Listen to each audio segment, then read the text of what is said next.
আমি আপনাদেরকে 2 মিনিট একটি গল্প শোনাই।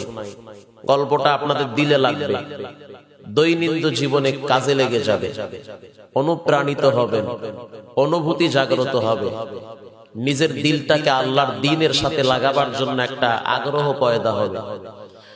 দারুল উলুম দেওবন্দ মাদ্রাসার প্রতিষ্ঠাতা পরিচালক কাসেম নানতুবি রহমাতুল্লাহ আলাইহি, অনেক বড় বুজুর্গ মানুষ। তো তিনি একদিন বসে আছেন, কথা কি বুঝতেছেন? খুব ঠান্ডা মাথায় বুঝেন। গরমের দিন বসে বসে কিছু মানুষের সামনে কিছু দিনই আলোচনা করতেছে। ভাই, তোমরা আল্লাহ কি চিনো, রসুল কি চিনো, তোমাদেরকে মরতে হবে, কবরে যাওয়া লাগবে, 3টা কাপড় রেডি আছে, মসজিদের পালকি রেডি আছে, মাটি নাম ধরে ধরে ডাকতেছে, মরা লাগবে সবাইকে, আল্লাহকে ডাকো, রসুলের নামে দুরূদ শরীফ পড়ো। এই দিনই কথা বলতেছে তিনি বসে বসে।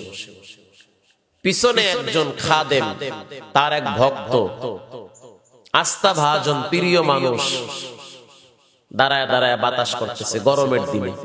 কথা কি বুঝতেছেন? বাতাস করতেছে। তো যিনি বাতাস করতেছে তার পরিচয় হলো, তার কর্ম হলো গরু জবাই করে, চামড়া খসে, গোস্ত টুকরা টুকরা করে বাজারে বিক্রি করে। আমাদের কুয়াকাটা বরিশালের ভাষায় আমরা বলি কসাই। আপনারা কি বলেন? কসাই বলেন না? কসাই বলেন। তো তিনি বলতেছে যে হযরত, আপনি গতকালকে মসজিদের মেম্বরে বসে বলেছিলেন যে মুহাম্মাদুর রাসূলুল্লাহ সাল্লাল্লাহু আলাইহি ওয়াসাল্লাম তিনি বলেছেন, আল্লাহর নবী বলছে যে তোমাদের মাঝখানে কেউ যদি মারা যায় তাহলে তাকে নেককারের কবরের পাশে রাখবে। আমি কথাটা আবার বলতেছি, আপনারা যদি কেউ মারা যান, কেউ চাবেন যে আপনার কবরটা কোনো মদখোরের কবরের পাশে দাফন হোক? কেউ চাবেন না। যে মদ খায় সেও চাইবে না। যে মদ খায়, গাঁজা খায়, ইয়াবা খায়, দাদা খালু খাইতে থাকে মানে, সেও চাবে না যে আমার মৃত্যুর পরে কোনো খারাপ মানুষের পাশে আমার দাফন হোক। চাবে? চাবে না। তো পাখা দিয়া বাতাস করে আর এই কথা বলতেছে যে আমি বুঝি না হুজুর কথাটা। আল্লাহর নবী বলেছেন, আমার এই কথাটা, আমার এই হাদিসটা বেরোনে ঢুকতেছে না। যার আমল নিয়ে সে কবরে যাবে, যার ঈমান আমল নিয়ে সে কবরে যাবে। তো পাশের জনের লাভ কি? কথার যুক্তি আছে কিন্তু। আপনার আমল নিয়ে আপনি কবরে যাবেন, আপনার কবরের পাশে যদি আমার লাশটা রাখে আমার কি লাভ? আপনার কবরে যা হওয়ার হবে, আমার কবরে যা হওয়ার হবে। কথা বুঝেন নাই? খুব মারাত্মক কথা। আসলে ব্যাপার হলো কি ভাই, ব্যক্তি যেমন হয় তার কথাও তেমন হয়, ভিতরের দিলটা যেমন হয় তার ভাষাও তেমন হয়। কিছু পোলাপান আছে রাস্তাঘাটে একেবারে সাধারণ বিষয় নিয়ে মা বাবা তুইলা গালাগালি করে, আছে না? একেবারে সাধারণ বিষয় নিয়ে হাসতে হাসতে গালি দেয়, হাসতে হাসতে গালি দেয়। গাছ থেকে একটা পেয়ারা পাড়ছে, নিজের গাছ, মানে আর বাপে গাছটা খাড়া করাইছে, গাছ থেকে পেয়ারা পাইরা জিহ্বা লাগায় দেখতে আছে, আই রে টক। এখন কি বলতে আছে, দুধ তুরিন না শালা, টকের পেয়ারা খামু না। শালা কইছে কারে? আচ্ছা বলেন, এই পেয়ারার ভিতরে মিষ্টি টক দিয়েছেন কে? কারে শালা কইলা? 80% মানুষ এই কথাগুলো বলে। বাজার থেকে বড়ই আনছে, কামড় দিয়ে দেখে টক, তখন কি বলে, দূর শালা টক বড়ই। এই শালা মানুষে খায়? শালা কি খাইতে পারে মানুষে? এই মানুষে খায়। এই কথাটা নেসবত গিয়া লাগে আল্লাহ পাকের শানে, কারণ এই ফলের ভিতরে টক মিষ্টি কে দিয়েছে? তা তুমি শালা কইরা, তুমি শালা তো আল্লাহরে কইছো। আল্লাহরে হালা হলা কইয়া তুমি শান্তির দোয়া করবা, জীবনে শান্তি হইবে না। ব্যক্তি যেমন হয় তার কথাও তেমন হয়। কসাই হইছে কি হইছে, দিলটা তো পরিষ্কার, দিল তো ফ্রেশ দিল। বলতে আছে আমার বুঝে আসতেছে না যে ভালো মানুষের কবরের পাশে খারাপ মানুষ রাখলে লাভ কি? কম আমলওয়ালা ব্যক্তিদেরকে রাখলে লাভ কি হবে? কাসেম নানতুবি রহমাতুল্লাহ আলাইহি তিনি তো হাই কোয়ালিটির বুজুর্গ, তিনি বলতে আছেন, আরে বেটা তুই বাতাস করো কারে? কা বাতাস করি আপনারে? না তুমি আমারে বাতাস করো না, তুমি ডাইনে আর বামে বাতাস করো, এই দুইজনরে বাতাস করো তুমি। এটা কোনো কথা কইলেন? আপনি আমার পিসা, আপনারে আমি ভালোবাসি, আপনার সবক নিয়ে আমি চলতেছি, আপনাকে দেখে আমি ঈমান শিখছি, আপনাকে দেখে আমি নামাজ শিখছি, আপনাকে দেখে আমি জিকির শিখছি, আপনাকে দেখে আমি মেসওয়াক শিখছি, আপনাকে দেখে আমি মাথার চুল কাটার স্টাইল শিখছি। তো আমি তো আপনাকেই বেশি ভালোবাসি, বাতাস আপনারে করি, আমি আপনারে ভালোবাসি। কাসেম নানতুবি বলতে আছে, খুব হাই কোয়ালিটির কথা, খুব ওজনওয়ালা কথা। কাসেম নানতুবি রহমাতুল্লাহি আলাইহি বলে, না তুমি ডাইনে আর বামে বাতাস করো। না আমি আপনারে করি। তা আমারও যদি করো তাহলে এগো জামা কাপড় লড়ে কা? বুঝেন নাই কথা? আচ্ছা আমারও যদি কেউ বাতাস করে, বাতাস এদিকে লাগবে না? এদিকে লাগবে না? লাগবে। কাসেম নানতুবি রাহমাতুল্লাহ আলাইহি বলতেছে, তুমি বাতাস করো আমারে, তো এদিকেও দেহি লাগে এদিকেও দেহি লাগে, ব্যাপারটা কি? ওহো এরা তো আমার উসিলায় ভাও পায়। আল্লাহু আকবার বললেন না? আপনার উসিলায় কি পায়? মাগনা পায়। বিশ্বাস করো, তোমরা দিদারসে ঘরের ভিতরে গুনাহের প্র্যাকটিস করো, বাপ এক রুমে অন্যায় করে, মা এক রুমে অন্যায় করে, ছেলে রাত দিন 24 ঘন্টা গুনাহের সাগরে ভাসতেছে, রাত নাই দিন নাই গুনাহের প্র্যাকটিস আর প্রতিযোগিতা চলতেছে। 95% ঘরের ভিতরে টিভির আওয়াজ চলে, কোরআন তেলাওয়াতের কোনো আওয়াজ নাই। বাবায় অন্যায় করে, মা অন্যায় করে, মেয়ে অন্যায় করে, নামাজের কোনো খবর নাই, রাতকে রাত ঘুমিয়ে থাকে, তাহাজ্জুদের খবর নাই, ফরজ নামাজই পড়ে না, মসজিদ শূন্য, গজব এসে ধ্বংস হয়ে যাওয়ার কথা কেন আসে না? আশেপাশে ছোট ছোট কিছু মাদ্রাসা আছে, রাত্র 3টার সময় ওরা ভোর রাতে আল্লাহর কাছে চোখের পানি ছেড়ে কান্দে আর কোরআন তেলাওয়াত করে, ওদের উসিলায় তোমরা মাগনা খাওয়ান পাইতেছো। ওদের উসিলায় ভালো আছে, যে আকাম করি আমরা চেহারা কুত্তা বানর শুয়ারের মতো হওয়ার কথা। রসুল দোয়া করছে, রসুলটা চেনো না, খেলোয়াড়রা ভালো করেছে। কোন খেলোয়াড় ছক্কা কয়টা মারে এটা মুখস্থ থাকে তোমাদের, কোন নায়ক স্টাইল দিয়ে ড্যান্স দেয় এটা ঠুটস্থ, কিন্তু নবীর বাপের নাম জিগাইলে আগ করে চাইয়া থাকে। আছে না নাই? যদি বলা হয় নবীর হায়াত কত বছরের জিন্দেগি কেটেছে, চাইয়া থাকে, কিছু পারে না। রিসালাতের জিন্দেগি বলো, পারে না। রাসূলুল্লাহ কোথায় জন্মগ্রহণ করেছে, মক্কায় কতদিন ছিল, মদিনায় কতদিন ছিল, পারে না। অথচ কোন খেলোয়াড় কোথায় বাড়ি, গোষ্ঠী হুদ্দার নাম মুখস্থ, কোন নায়িকা কোন সিনেমায় ড্যান্স দিলে সিনেমা ছবি ভালো চলে, সব ফুটস্থ। আইরে মুসলমানের পোলা, মরা লাগবে না? মরা তো লাগবে। কি নিয়ে কবরে যাবা? হিসাব মিলাও, ঠান্ডা মাথায় বিড়ি টানবা আর হিসাব মিলাবা। নামাজ না পড়া দোকানে বয়ে বয়ে বিড়িটা নেওয়া যাচ্ছে, নামাজ পড়বেন না? তা হুজুর কি কমু, কলজাটা ফাটতে যায়। কলজা ফাটবে কেন? কলজা ফাটবে কি জন্য? কলজা তো ঠিকই আছে। না বড় টেনশনে আছে, এই যে মানুষ মরে, কবরে লাশ রাখি আমরা, এই কবরে নেওয়ার পর তো কিছু একটা হইবে না?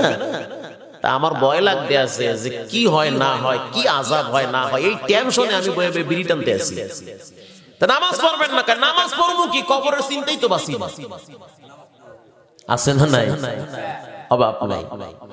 বিশ্বাস করেন সমাজের কিছু মানুষ আছে আউযুবিল্লাহ পারে না, বিসমিল্লাহ পারে না, আলিফ বা তা সা পারে না, আলিফ বা তা সা হা খা, মানে হা খা জম্মের মতো খাওয়াইয়া দাও, এগুলো কয়। সুবহানাল্লাহ বলতে বললে বলে সুবহানাল্লাহ, পারে না। অথচ এই মানুষগুলাই এমন এমন কিছু প্রশ্ন করে যেগুলো হাদিসেও নাই, কোরআনেও নাই, ইজমা কিয়াসে কোনোটাই নাই। জিগায় হুজুর মুসা আলাইহিস সালামের দাদির বাপের নামটা জানো কি? আরেকজনে জিগায় হুজুর মাসিমারা কি সুন্নাত না ওয়াজিব? চিন্তা করছেন? অথচ ফরজের কোনো খবর নাই। কে মিলাদ দাঁড়ায় পড়লো, কে বসে পড়লো, কে শুয়ে শুয়ে পড়লো, এগুলা নিয়ে মারামারি হয়। অথচ মুনাফিক বেঈমান নাস্তিকরা রাসূলকে গালি দেয়, তখন সবগুলা চুপচাপ বসে থাকে। তুমি মুসলমান না মুনাফিক, হিসাব মিলাও নিজের মনের সাথে। তুমি কোন চেহারা নিয়ে কবরে যাবা? তোমার নেতারে কিছু বললে কলিজা জ্বলে, আহা। তোমার নেত্রীরে কিছু বললে তুমি প্যান খুললে দৌড় মারো ফিডাইতে। অথচ মুহাম্মদুর রাসূলুল্লাহকে বেঈমানরা গালি দেয়, নাস্তিকরা গালি দেয়, তুমি প্রতিবাদ তো করতেই পারো না, বরং বোবা শয়তান চুপচাপ বসে থাকে। মরতে দেরি, প্রশ্ন হবে 3টা, এরপরে হবে 5টা। প্রথম প্রশ্ন হবে রবের পরিচয় দে, দে নালে পিটানো শুরু হইবে। কথা বুঝেন নাই? দিবি না পিটামু? কি উত্তর দিবেন? রবের সাথে তো কোনো সম্পর্ক নাই, নাই ফজর, ওই তো ঘুরতে আছে রাস্তায়, বাপের টাকা খায় আর ঘরে। তোমাকে পায়ে ধরছি, তোমরা ওয়াজে আও নালে বাড়ি গিয়ে ঘুমাও, খামাখা এই রাত্রটার হক নষ্ট করিও না। যারা রাস্তায় হাঁটতেছো ভাই, তোমরা আমার কলিজার টুকরা ভাই, অথবা আমার সন্তান, অথবা আমার দুলাভাই, ধরো দুলাভাই ধরো, বুঝেন নাই কথা? দুলাভাই গেলে তো খুব খুশি। তোমাকে বলতেছি, আমি মুসলমান ভাই হিসাবে তোমাদেরকে বলতেছি, রাস্তায় সময় নষ্ট করিও না। বাড়ি যাবা, যাওয়ার আগে আল্লাহ পাক আজরাইলের মাধ্যমে ঠ্যাং টাইনা কবরে শোয়াই দিতে পারে। টের পাও না? প্রতিদিন নরসিংদী রোডে মানুষ মরতেছে, কন্টিনিউ মরতেছে গাড়ি অ্যাক্সিডেন্টে। গতকালকের ঘটনা, বিবাহের বর যাত্রী যাচ্ছে, টের পায় নাই যে যাওয়ার আগে ম্যাডামের লাগে দেখা করার আগে আজরাইলের লাগে দেখা হইছে। টের পায় না? আহা, কত সুন্দর জামা পড়ছে, জরিমাখা জামা, শালি বসে গুতা মারে, দুলা ভাই কেমন আসেন? আজরাইল কয় হালুয়া রুটি খাওয়াইতে আসি। যমুনা পার হইতে না হইতে গাড়ির চাকা বাস্ট হয়ে ডাইরেক্ট নিচে নামছে। শেষ। এই জীবন, এটার নামই জীবন। যতক্ষণ আছেন ততক্ষণ আল্লাহর হক আদায় করেন। মরবেন, কিচ্ছু পারবেন না। ছেলে মেয়ে ধৈর্য মাটি দিয়ে হালাইয়া তুইয়া ঘরে গিয়ে ঘুমাইবে। কাঠ ঠেয়া পড়ছে, শীতের মধ্যে নামাজ পড়বে? তোমার হিসাব তুমি কবরে দাও বাবা। আমার বাপ যদি মরে, আমার তো টেনশন জাগে, বাবার সাথে কি ব্যবহার করে না করে। এমনি তো নামাজ পড়া লাগবে, তো নামাজের পরে কি করবো? একটু বাবার লাগে একটু দোয়া করি, আব্বা আল্লাহ আব্বারে মাফ করে দেন। একটু হিসাব মিলান নিজের সাথে, কি করলেন জীবনে? 70, 60, 30, 35টা বছর করলেন কি? এভাবে কতদিন কাটবে? চলে তো যেতে হবে কবরে। ভাইরা আমার, কাসেম নানতুবি রহমাতুল্লাহি আলাইহি বলে, তুমি বাতাস করো কারে? বাতাস করি আপনার এগো গায়ে লাগে কা? বলে আপনার উসিলায় ফাও খায়। বুঝেন নাই কথা? আচ্ছা আপনারা বলেন, জামাই যদি শ্বশুর বাড়ি খাইবার যায়, নতুন জামাই বর যাত্রী, এই বর যাত্রীর সাথে যদি 2, 4, 5টা পাগল যায়, আধা পাগল, অর্ধেক পোশাক আছে অর্ধেক নাই, কিছু বলবে? কেন বলবে না? এই তো মাশাআল্লাহ, জামাইয়ের সম্মান রক্ষার্থে একজনে যদি বলে তোর পোশাক অর্ধেক নাই, তোর তো অগান নাহান দেয় বাইরা, আর একজনে কবে চুপ কর, এটা জামাইয়ের লগে আইছে। ও দুলা ভাই তুমি, ঠিক না? চিন্তা করছেন? কেন বুঝেন না বাবা? জামাই উসিলায় পাগল ছাগল যে যায় সবাই খাওয়ান পায়, কম খায় না বেশি খায়?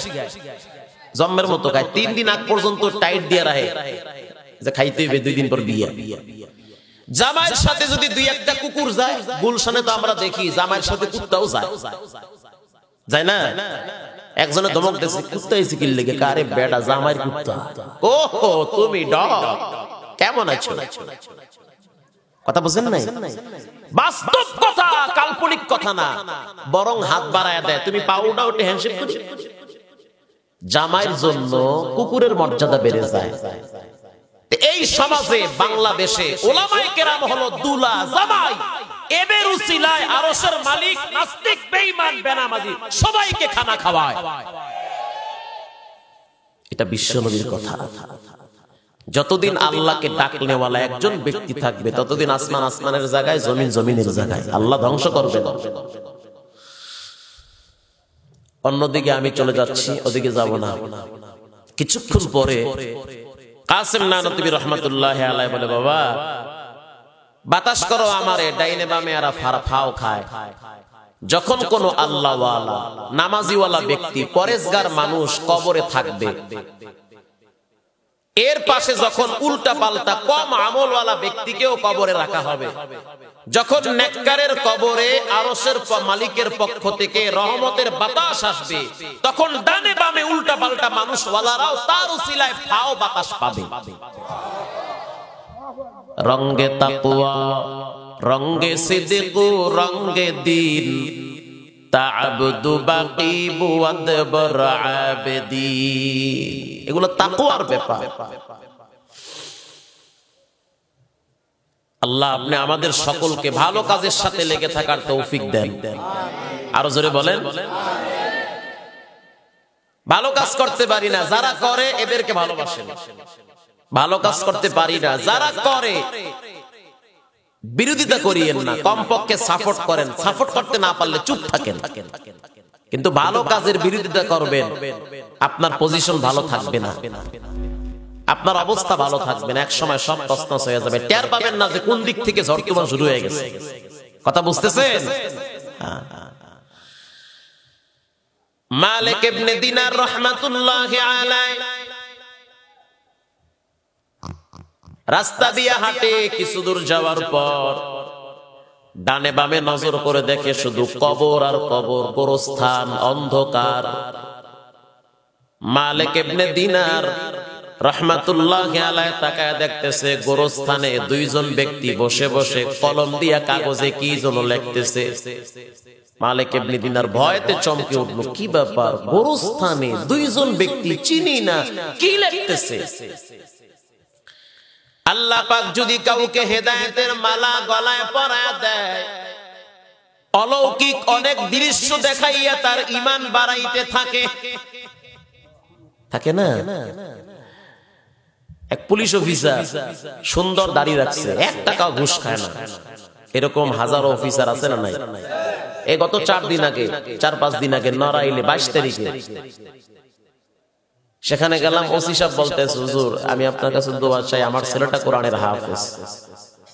কানের কাছে এসে বলতেছে, 1 টাকাও ঘুষ খাই না, যা সরকার বেতন দেয় ওটার উপরই আমার সংসার কোনো মতে চলতেছে। তো দোয়া করেন, কিছু চাপ আসতেছে উল্টা পাল্টা, এরপরও আমি মুসলমানের পোলা, আমি মুসলমান, আমার মরণ হবে, আমার জানাজা হবে, আমার কবরে হিসাব বিচার হবে। আমি যদি ঈমানের সহিত মরতে পারি, প্রয়োজনে আমি চাকরি ছেড়ে দিব।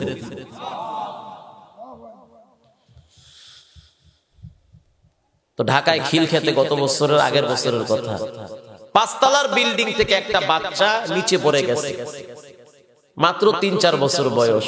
নিচে পড়ার সাথে সাথে এই বাচ্চাটা আবার দাঁড়ায় হাঁটতেছে। এরকম ঘটনা শুনেন নাই আপনারা? এটা পারে কে?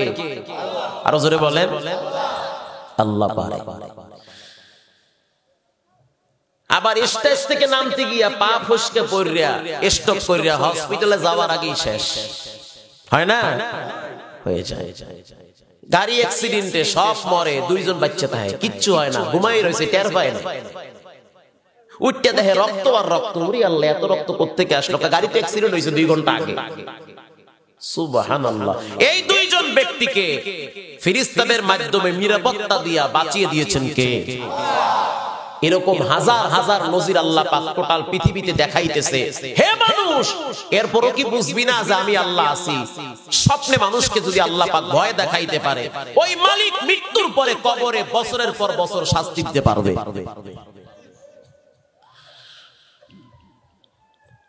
তো সেই পুলিশ অফিসার বলতেছে, হুজুর আমি দাঁড়িয়ে রাখছি আল্লাহ পাকের একটা কুদরত দেখে আমার ভয় লাগছে যে 5 তলার থেকে পড়লো, বাচ্চাটা আবার দাঁড়ায় হাঁটতেছে। আমি বুঝতে পারলাম সায়েন্স বিজ্ঞান বলে বাঁচার কোনো সিস্টেম নাই, কিন্তু আল্লাহ পাক এই বাচ্চাটাকে বাঁচায় দিয়েছে।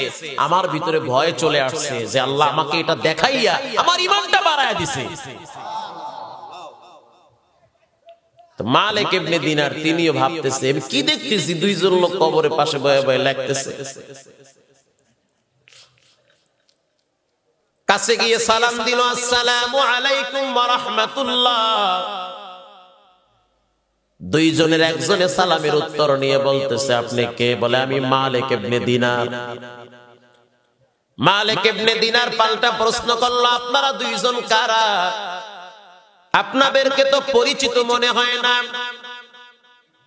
2জন ব্যক্তি বলে, আপনি আমাদেরকে কেমনে চিনবেন? আমরা তো অপরিচিত, আমরা দুনিয়ার কোনো বাসিন্দা না, আমরা আরশের মালিকের পক্ষ থেকে গোয়েন্দা হিসেবে দুনিয়াতে এসেছি। গোয়েন্দাদের কাজ কি? গোপনে গোপনে লেখে। কি কাজ? গোপনে অবজারভেশন করে, কে কি করতেছে এগুলো গোপনে ফলো করে, গোয়েন্দাদের কাজ। মালিক ইবনে দিনার বলে, আপনারা 2জন কি করেন? আমরা খাতার উপরে কলম দিয়ে লিখতেছি। কি লেখেন? এলাকার ভিতরে কারা কারা নেককার, কারা কারা বদকার, এগুলো আমরা কলম দিয়ে খাতায় লিখতেছি।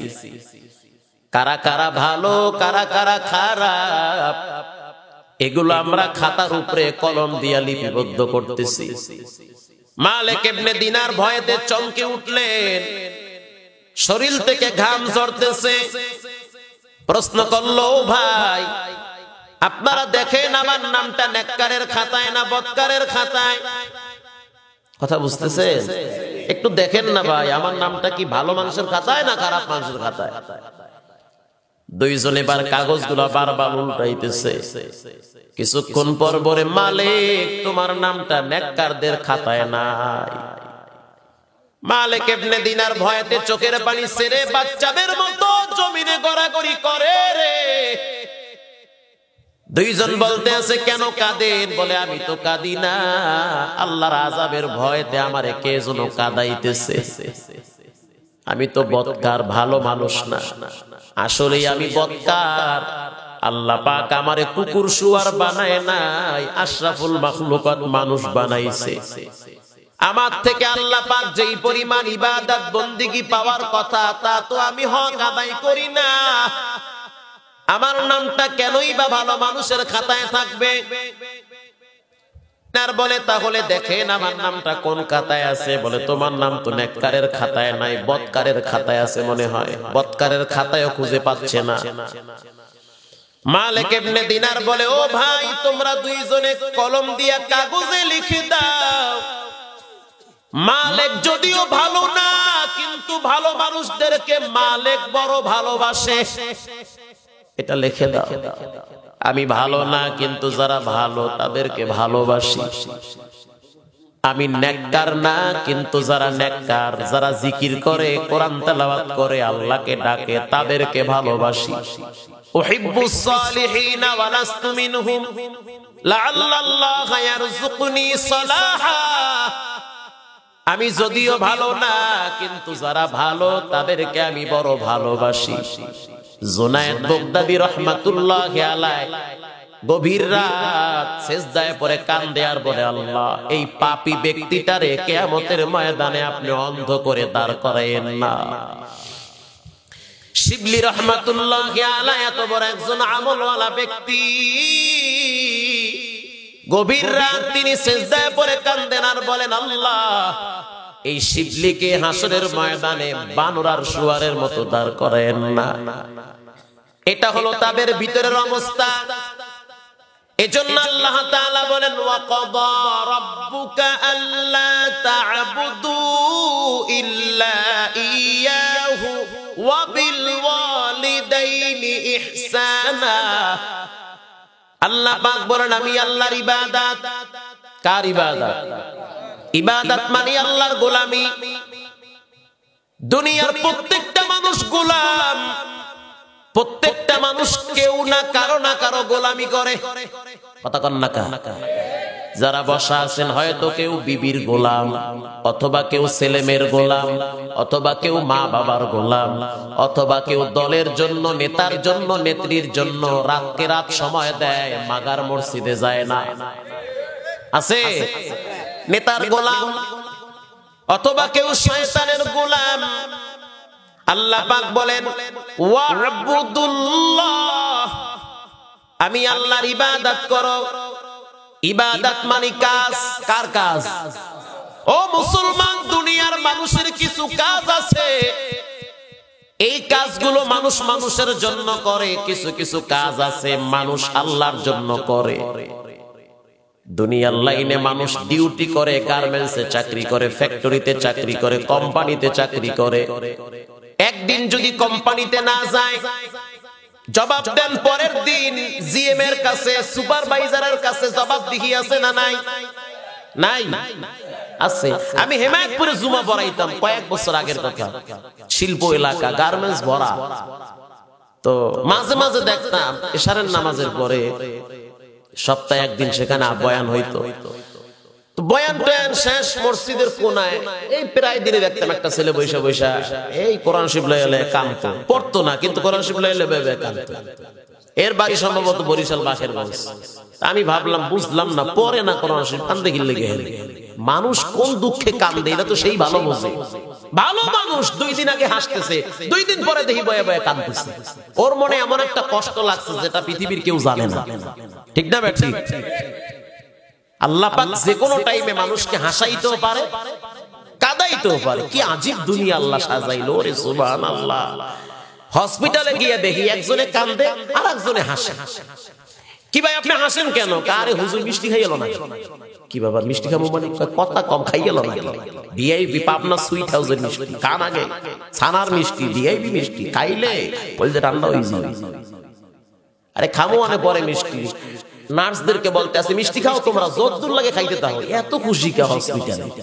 কাউজুর 10 বছর ছিলাম বাহিরে, বউ লইয়া আসলাম, দেশে আইছি 5 বছর হয়ে গেছে, কোনো মাইয়া বলা হয় না। আল্লাহর কি কুদরত! এই বছর এই মাসে আজকের দিনে আল্লাহ আমার একটা পোলা দিয়েছে। এই লোকটা হাসবে না কাঁদবে? আরো জোরে কর। হাসবে, খুব খুশি। সবাই মিষ্টি খাওয়ায়, যারে পায় হারেই মিষ্টি খাওয়ায়, যারে পায় তারই মিষ্টি খাওয়ায়। একই হসপিটাল, ওই পাশে ঘুরে দেখি আর একজনে কান্দে। আপনি কাঁদেন কেন ভাই? কোনো কথাই নেই, কপালটা দেওয়ালের সাথে ঢাকায় অজরে কাঁদতেছে। কেন কাঁদেন? বলে আমি তো কাঁদি না, যে কাঁদানেওয়ালা তিনি কাঁদায় আমায়। তো কে কাঁদাইছে তোমারে? যার মাল হেল হয়ে গেছে। আরে আজীব ব্যাপার, কার মাল কে নিছে? আমার আব্বা এতক্ষণ জীবিত ছিল, আইসিইউতে ছিল, কেবল মাত্র ডাক্তারে বলেছে ডেট শেষ, বাবাই মারা গেছে। বাবার দুঃখে আমি বসে বসে কাঁদতেছি, একটু পরে জানাজা হবে, দাফন হবে। তখন ভাবতেছি ওরে আল্লাহ তুমি কি না পারো, একজন রে হাসো আর একজন রে কাঁদাও, এটা পারেন কে? এই যুবক ফাইজলামি বেশি করিস না, বেশি লাভ দিস না, এত পাগল হয়ে যাস না, ফেসবুক আর মাইয়াকে বেশি এত ঘুরিস না। ঠান্ডা ঠান্ডা হা। 14-15 বছর পিছনে পিছনে ঘুরবা, হঠাৎ দেখবা বিদেশে ফু হয়ে গেছে কাজ। তখন বইয়া বইয়া কানলেও কাজ হইবে না। প্রত্যেকটা লাইনে জবাব দেখি আছে। আমি এর বললাম কাঁদেন কেন? বলে হুজুর আমি সপ্তাহে 6 দিন ডিউটি করি গার্মেন্টসে।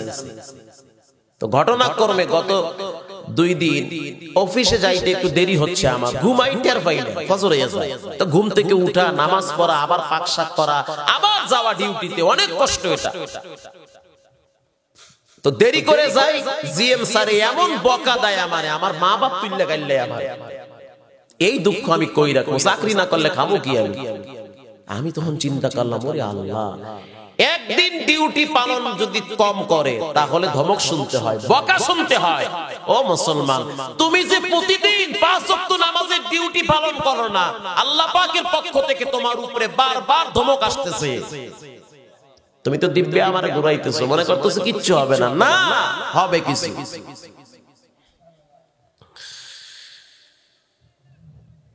وَلَقَدْ كَرَّمْنَا بَنِي آدَمَ وَحَمَلْنَاهُمْ فِي الْبَرِّ وَالْبَحْرِ وَرَزَقْنَاهُمْ مِنَ الطَّيِّبَاتِ وَفَضَّلْنَاهُمْ عَلَى كَثِيرٍ مِّمَّنْ خَلَقْنَا تَفْضِيلًا। পৃথিবীর ভিতরে শ্রেষ্ঠ জাতি হলো মানুষ। কে বানিয়েছে? দেখো যা কুরআন মে আয়ে মুহতারাম মুস্তাফা কি উম্মতি খায়রুল উম্মাহ। শ্রেষ্ঠ জাতি মানুষ। এই মানুষদের ভিতরে শ্রেষ্ঠ হলো যারা মুসলমান। আল্লাহ পাক মানুষদেরকে বানাইছে তার গোলামির জন্য। পৃথিবীর প্রত্যেকটা পশু পাখি আল্লাহর গোলামি করে রে, প্রত্যেকটা প্রাণী আল্লাহর গোলামি করে, আল্লাহর প্রশংসা করে। আলাম তারা আন্নাল্লাহা ইউসাব্বিহু লাহু মান ফিস সামাওয়াতি ওয়াল আরদ ওয়াত তায়রু সাফফাত।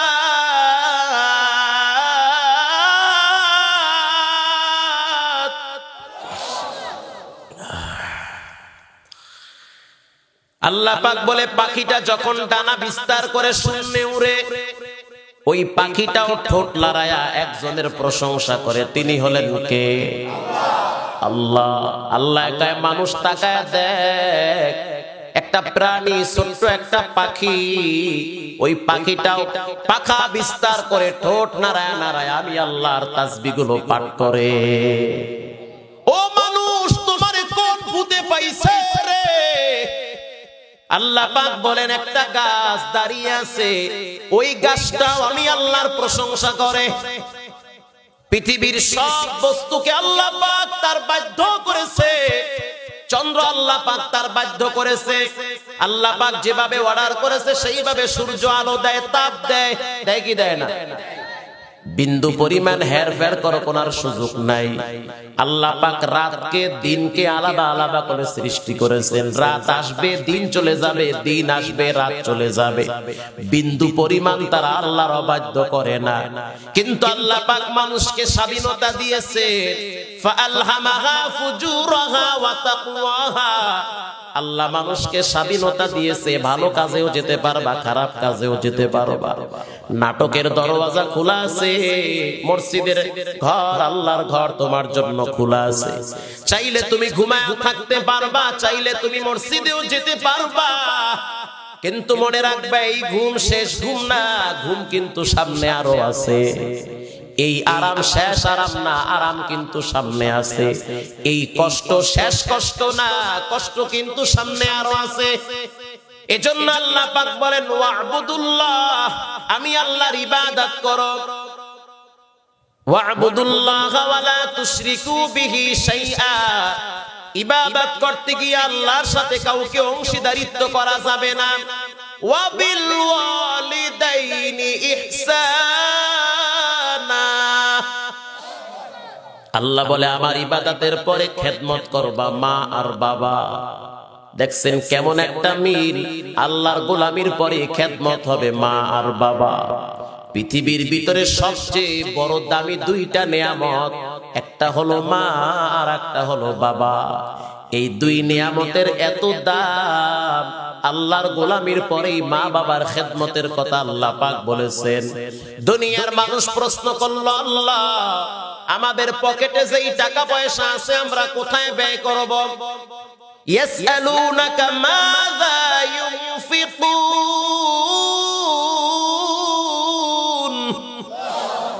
সম্পদ ব্যয় করব কোথায়? আল্লাহ পাক জানায় দেয়, কুল মা আনফাকতুম মিন খায়রিন ফালিল ওয়ালিদাইনি ওয়াল আকরাবিন। সম্পদ ব্যয় করবা, প্রথম রাস্তা হলো মা আর বাবা। ও মুসলমান, পীরের দরবারে গরু নিয়ে যাও, নেতার জন্য হাজার হাজার লাখ লাখ টাকা খরচ করো, দুনিয়ার মানুষের জন্য সম্পদ ব্যয় করা হয়। অথচ আল্লাহ পাক বলেন সম্পদ ব্যয় করবা মা বাবার জন্য। কার কথা? সম্পদ ব্যয় করো, প্রথম খাত হলো মা আর বাবা। এই যে শীতের সময় বাজারে যাও, তোমার বৃদ্ধা মা ঘরে পড়ে আছে, লড়তে পারে না, অসুস্থ শুয়ে থাকে। দুইটা ভাকা পিঠা গরম গরম কিনে নিয়া অর্ধেক করে অল্প অল্প করে মুখে তুলে দাও। এখন তোমার মা বাচ্চাদের মতো ছোট হয়ে গেছে, দুর্বল হয়ে গেছে। এমন একটা সময় ছিল যখন তুমি ছিলা ছোট, তোমার মা ছিল বড়। ঠিক না ঠিক? এজন্য সাবধান, আল্লাহর ইবাদতের পরে মা বাবার খেদমত। আল্লাহর ভালোবাসা বান্দার উপরে যেমন পরিপূর্ণ, মা বাবার ভালোবাসা সন্তানের উপরেও পরিপূর্ণ। সন্তান নিজে কষ্ট করে না, অথচ মা কষ্ট করে। ঢাকা থেকে বরিশাল যাই, কয়েক বছর আগের কথা, লঞ্চে যাইতেছি, ওরে সুবহানাল্লাহ, লঞ্চে যাইতেছি, ঝড় তুফান শুরু হয়ে গেছে, লঞ্চ ডাইনে যায় বামে যায়, হাজার হাজার যাত্রী ঘুমিয়ে আছে, কারো কোনো খবর নাই। মা তার বাচ্চাকে নিয়ে নিচতলায় ফ্লোরে শুয়ে আছে, ডেকে শুয়ে আছে। বাচ্চাটা হঠাৎ কি মনে করে যেন একা জাগ্রত হয়ে গেছে, হাইটা হাইটা পিছনে চলে গেছে লঞ্চে। কলার সোলার উপরে পা পড়ছে, পাটা ফসকা আস্তে করে পদ্মার মাঝখানে পড়ে গেছে। কিছুক্ষণ পর মায়ের মনে কামড় মারছে, আমার সন্তান বুঝি না। ডাইনে তাকায় দেখে সন্তান নাই, বামে তাকায় দেখে সন্তান নাই। মনের ভিতরে কামড় মারছে, সন্তান বুঝি পিছনে গেছে। কারণ বাচ্চারা তো সবচেয়ে পানি বেশি ভালোবাসে। মা আস্তে আস্তে পিছনে গেল, বাবুর্চি ডাক দিয়া বলল, একটু আগেই তো দেখলাম একটা বাচ্চা কলার সোলা ফসকা পানিতে পড়ে গেল।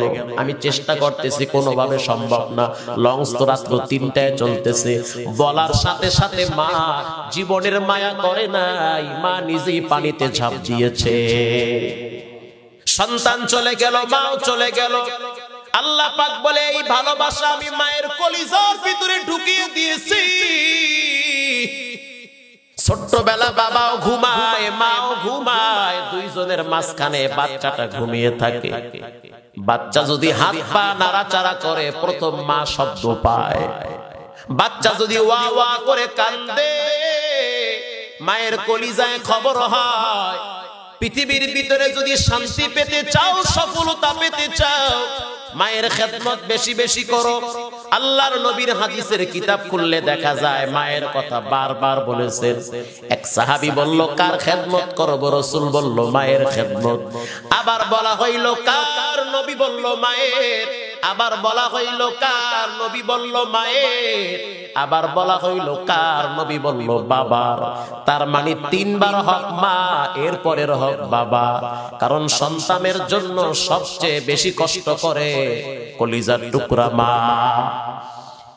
এজন্য আল্লাহর নবী বলেন হুমা জান্নাতুকা ওয়া নারুকা।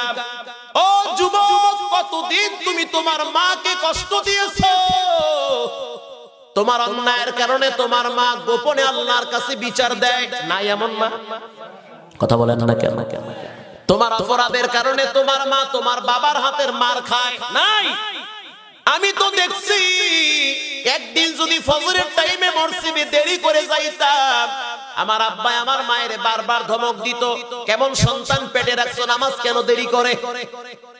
নামাজে একটু দেরি করে বিদায়, মা ধমক শুনে আমার আব্বার কাছে বিবেকে আঘাত করলো, আমার মা কেন ধমক শুনবে? নামাজটা পড়লেই তো হয়ে যায় তাই মতো।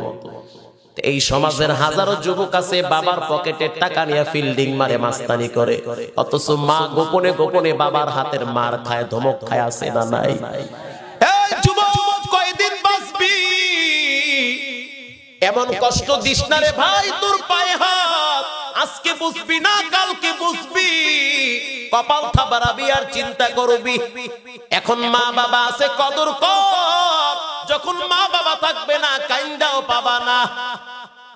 আমি তো গর্বের সহিত বলি, বুকে হাত দিয়া বলি, দুনিয়ার সব মানুষ যদি আমার বিরোধিতায় লাগে কিচ্ছু হবে না, আলহামদুলিল্লাহ, কিছুই হবে না। কারণ আমার দুইটা টাওয়ার বড় পাওয়ার। এক নম্বরে মায়ের টাওয়ার, আর এক নম্বরে বাবার টাওয়ার। মায়ের টাওয়ারটা ঘরের কোনায় কাজ করে আল্লাহর আদালতে, বাবার টাওয়ারটা মসজিদের কোনায় কাজ করে। এই দুই টাওয়ার যতদিন দুনিয়ায় থাকবে, পৃথিবীর কোন শক্তি আমাকে থামায় রাখতে পারবে না। আমরা তো বর্তমান দেখতে পাই নাস্তিক, মুরতাদ, বেঈমান, ইসলাম বিদ্বেষীরা ইসলাম নিয়ে কটূক্তি করে, 2 দিন পর এদেশের মানুষ জুতা মারে। আল্লাহর নবীকে নিয়ে বাজে মন্তব্য করে, এদেশের মানুষ ডাস্টবিনে ছুঁড়ে মারে। খবর নিয়ে দেখি মা বাবার সাথে সম্পর্ক খারাপ, উস্তাদের অভিশাপ লাগছে, মা বাবার অভিশাপ লাগছে। আর এই বাংলার জমিনে সিংহ পুরুষ আল্লামা মামুনুল হককে নিয়ে কত বেঈমানরা চক্রান্ত করেছে। আল্লাহ পাক এখনো তাকে জিন্দা শাহজালালের মতো কবুল করেছে, কবুল করেছে। কেন রে বাবা? একটাই কারণ, মায়ের দোয়া এমন ভাবে লাগছে, বাবার দোয়া লাগছে। দুনিয়ার সব মানুষ যদি একদিকে চলে যায়, আল্লামা মামুনুল হক মুফতি ফয়জুল করিমের সম্মান বাড়তে থাকবে, কারণ মায়ের সাথে গভীর কালেকশন রয়েছে। আরে মামুনুল হক গত বছরের কথা তিনি বলতেছে, আমি প্রতি ঈদে আমার মায়ের জন্য জুতা আমি নিজে কিনি। মা মারা যাওয়ার পরে তিনি অজরে কাঁদতেছে যে আমি তো এখন আর মায়ের জুতা কিনতে পারবো না, এই মায়ের জুতার নিচেই তো আমার জান্নাত রয়েছে, এই জুতা কেনার তৌফিক এখন আমার নাই, আমি আর পারবো না কিনতে। কিন্তু আমার মায়ের জুতা আমি সুযোগ পাইলে বুকে লাগাই, চুমা খাই। এজন্য যাদের মা বাবা আছে কদর কর। আল্লাহর নবীও তো মাঝে মাঝে মায়ের জন্য কাঁদতো। এজন্য দুনিয়ার সব মানুষকে রাসূল জানায়া দেয়, আল জান্নাতু তাহতা আকদামিল উম্মাহাত। তোমার মা বাবা তোমার জন্য জান্নাত, তোমার মা বাবা তোমার জন্য জাহান্নাম। তোমার মায়ের পায়ের নিচে তোমার জন্য জান্নাত। কামাই কইরা লওয়ার সুযোগ আছে, মইরা গেলে কান্দাও পাবা না। গত কয়েক বছর আগে আমি যখন উমরায় গেলাম, বাইতুল্লাহর চতুর্দিকে মানুষ তাওয়াফ করে আর বলে লাব্বাইক আল্লাহুম্মা লাব্বাইক লাব্বাইক লা শারীকা লাক লাব্বাইক। সাদা কাপড় পইরা আবেগ ভরা কণ্ঠে আল্লাহকে ডাকতেছে, আল্লাহ আমি তো তোমার গোলাম, হাজির আছি এই জায়গায়। আল্লাহ তুমি এক, তোমার সাথে কারো কোনো শরীক চলে না। তাকায় দেখতেছে এক বাঙালি সিঁড়ির গোড়ায় বয়া বয়া অজরে কাঁদতেছে। কাঁদেন কেন বাবা, কি হয়েছে আপনার? বলে হুজুর আমি তো কাঁদি না, এই মুহূর্তে একটা দৃশ্য দেখে আমার চোখে পানি চলে আসছে। কি দৃশ্য দেখলা? তুমি না বাঙালি? বলে হ্যাঁ, আমার বাড়ি বাংলাদেশে। কি দেখলা? বলে দেখেন তওয়াফ চলতেছে, হাজার হাজার মানুষ লাব্বাইকের আওয়াজ দেয়। মিশরের এক যুবক তার মাকে কান্দি নিয়ে লাব্বাইকের আওয়াজ দিতেছে। মা সন্তানের ঘাড়ে, সন্তান লাব্বাইকের আওয়াজ দেয়, আর এই মা একটু পর পর সন্তানের কপালে চুমা দেয় আর বলতেছে, আল্লাহ আমার এই সন্তানটাকে আপনি মাফ করে দেন। আরবিতে বলতেছে, বাঙালি তো সৌদি আরব থাকে, আরবি ভাষা বুঝে, বলতেছে হুজুর দেখেন কি করতেছে, চুমা দেয় কপালে মা। এই মুহূর্তে আমার মায়ের চেহারাটা আমার চোখের সামনে ভেসে উঠেছে, কিন্তু আমার কষ্ট লাগতেছে। 10টা বছর হয়ে গেছে মায়ের সাথে কোনো যোগাযোগ নাই।